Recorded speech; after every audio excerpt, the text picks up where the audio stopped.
Londra, capitale del Regno Unito, è una città dalla storia millenaria. Attraversata dal fiume Tamigi e popolata da 12 milioni di persone, distribuiti su numerosi quartieri.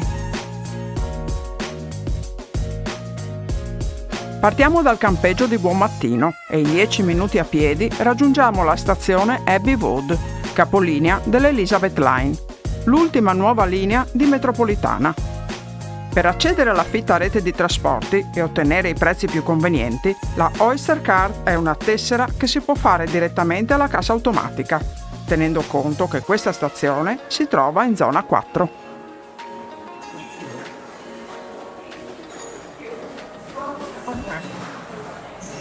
Italiano. Scegliere la lingua. Italiano. Ottieni una nuova carta. Noi abbiamo scelto il Travel Card settimanale. Quante zone? Da 1 a 4. Quando vuoi partire? Sabato domani. Vuoi la ricevuta? Sì. Questo è l'importo totale e le 7 sterline sono per la carta. A quel punto devi pagare. E la Oyster esce da qui. Si attiva alla prima. Al primo uso si attiva ed è già incorporato l'abbonamento settimanale. In alternativa si può pagare con il bancomat o carta di credito, oppure caricare la Oyster con un tot di sterline e usarla per pagare ogni tragitto.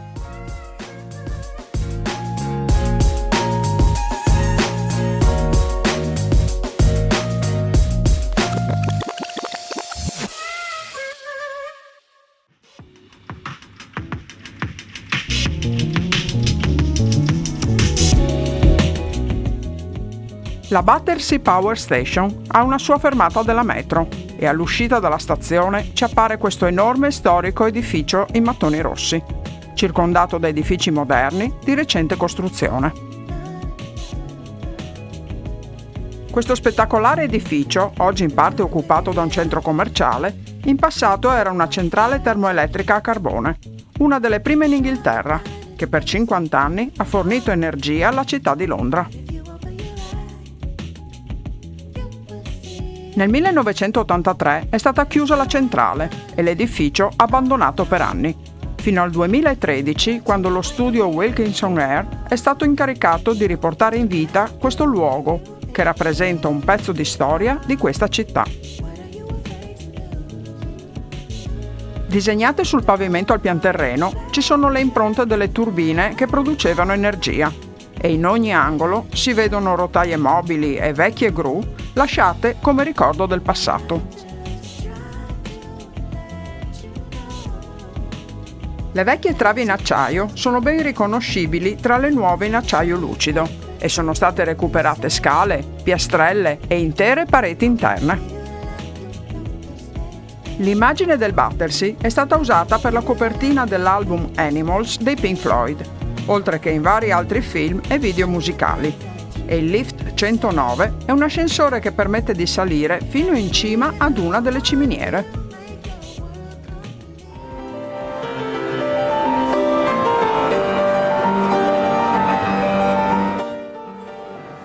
In mezzo ai negozi un pianoforte si lascia suonare da un giovane musicista e per gli appassionati di meccanica c'è un interruttore di 66 kV di una delle due turbine che aveva il compito di controllare il flusso dell'elettricità ed intervenire con lo spegnimento in caso di guasti e prevenire così danni alla turbina.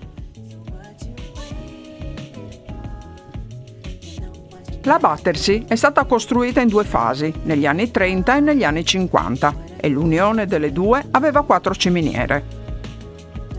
Per la costruzione originaria della centrale sono stati utilizzati 6 milioni di mattoni rossi e per il restauro altri ne sono stati realizzati a mano nella stessa fabbrica che produsse quelli originali. E le ciminiere, che purtroppo non si sono potute recuperare, sono state costruite con le stesse modalità utilizzando i vecchi progetti dell'architetto Scott. Oggi l'edificio è anche un grande complesso residenziale, con appartamenti e uffici, e la riqualificazione ha interessato anche l'area esterna con spazi verdi per tutti.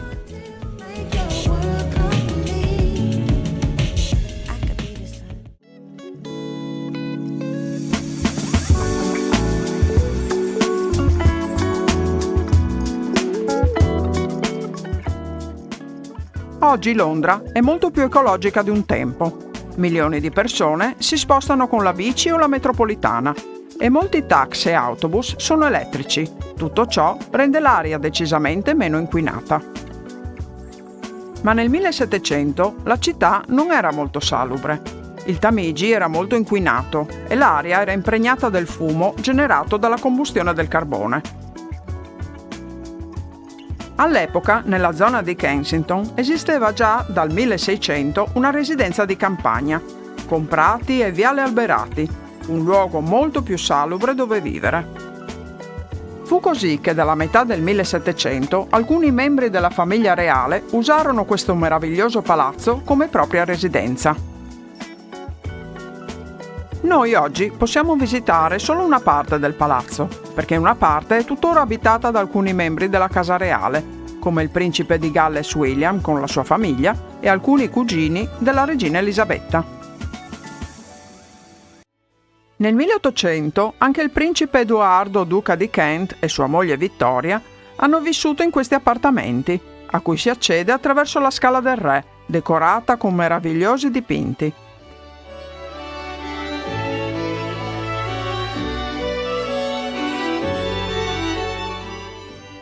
E si arriva alla sala di rappresentanza dove il re, seduto sul suo trono, riceveva i suoi ospiti più importanti.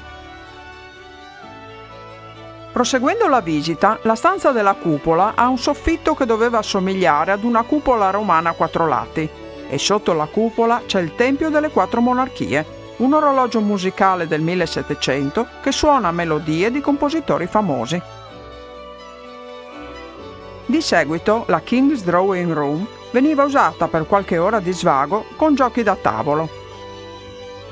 E si arriva alla King's Gallery, una lunga sala con pareti rivestite in damasco rosso, un caminetto centrale e tantissimi quadri anche di artisti italiani. Alcuni abiti del XVIII secolo arricchiscono ulteriormente alcune stanze e contribuiscono a ricreare l'atmosfera dell'epoca.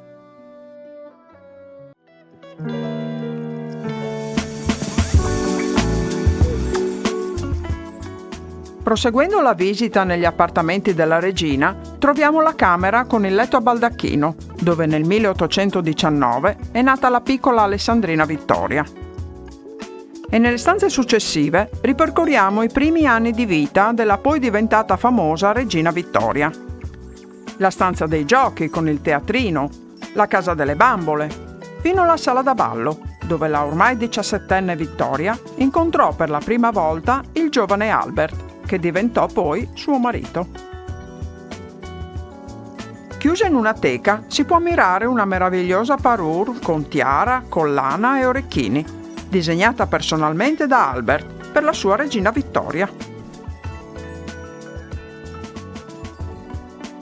E anche la sala dove per la prima volta, a soli 18 anni, la giovane regina incontrò il consiglio.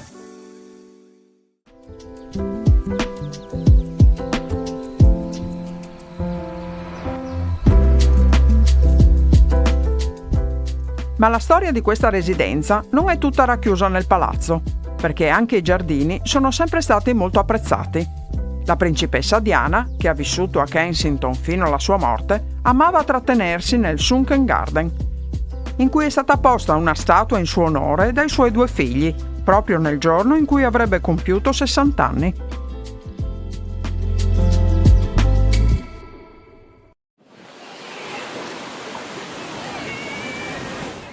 Attraversato Kensington Park, si arriva subito ad Hyde Park, dove troviamo il memoriale dedicato alla principessa Diana, inaugurato nel 2004 dalla regina Elisabetta.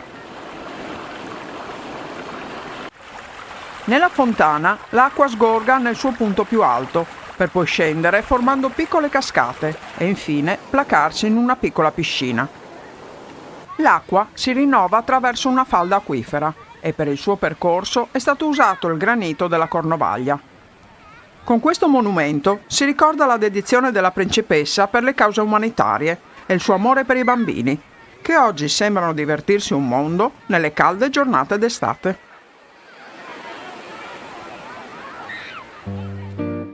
너와 나 우리의 여름밤. Hyde Park è il più grande polmone verde della città di Londra, dove è piacevole passeggiare, fare jogging oppure rilassarsi su un pedalò, in mezzo al lago e il Serpentine.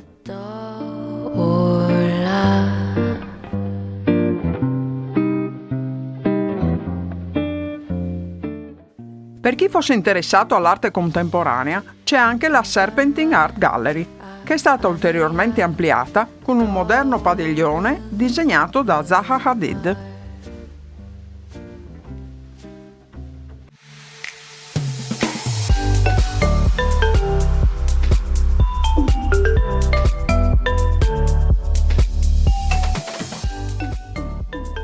Se avrete l'energia per attraversare il parco, potrete vedere anche lo Speaker's Corner, ossia l'angolo dove chiunque voglia esprimere una propria opinione può farlo liberamente, senza rischiare di essere zittito o arrestato dalla polizia.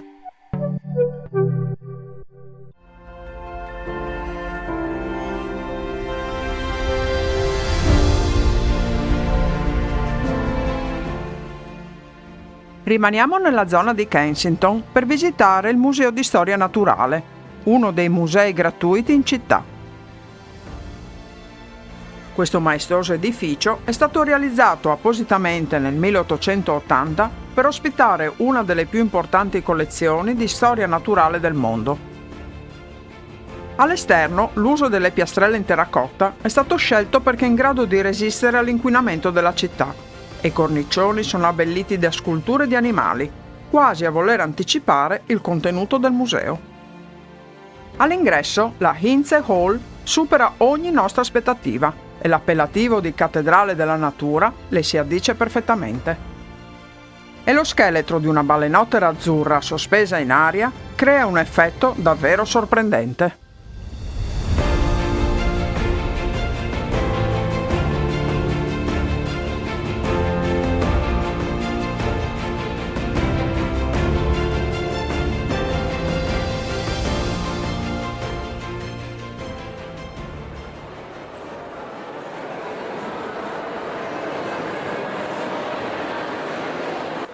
Ci avventuriamo subito nella sezione dei dinosauri, dove in ogni angolo troviamo i resti di questi affascinanti animali estinti da milioni di anni. E non mancano simpatiche ricostruzioni per bambini curiosi e coraggiosi.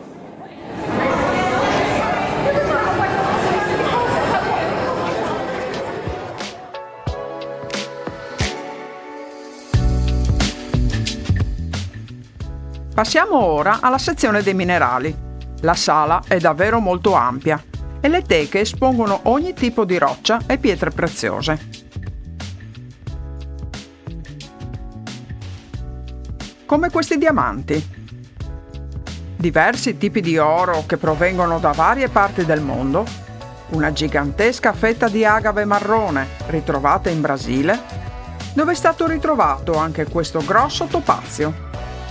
E poi c'è l'Ostro Stone, il topazio blu più grande del mondo, che pesa 2 kg e vale milioni di euro.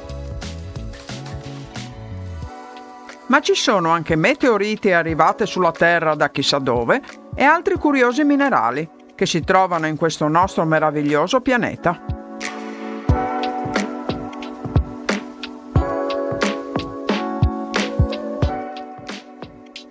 Ora si passa alla sezione dell'evoluzione della specie umana, dove moltissimi reperti come questi ci spiegano come noi umani siamo cambiati milioni di anni.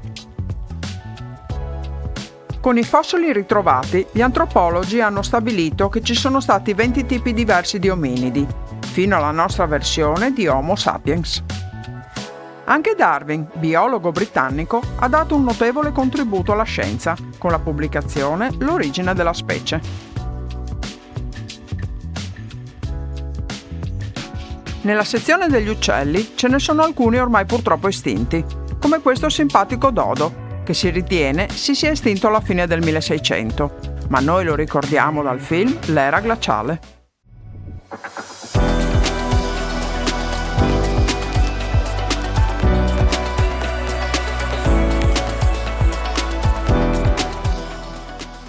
Anche nella sezione dei mammiferi troviamo animali che rischiano l'estinzione come le balene, un animale difficile da vedere dal vero e che noi possiamo ammirare in questo museo insieme ad altri grossi mammiferi con i loro teneri cuccioli.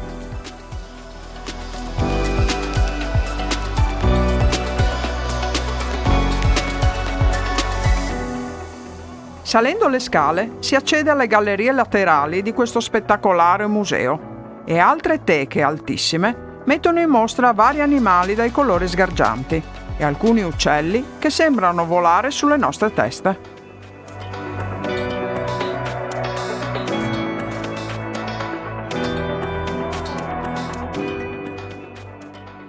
Ma non poteva mancare l'indiscusso re degli alberi, la sezione gigante di una sequoia di 1335 anni. Abbattuta in California nel 1893 e portata in questo museo, dove viene conservata con speciali trattamenti. Anche il soffitto ha molti richiami al mondo vegetale, con tantissime decorazioni di piante che danno a questo edificio un ulteriore tocco scientifico.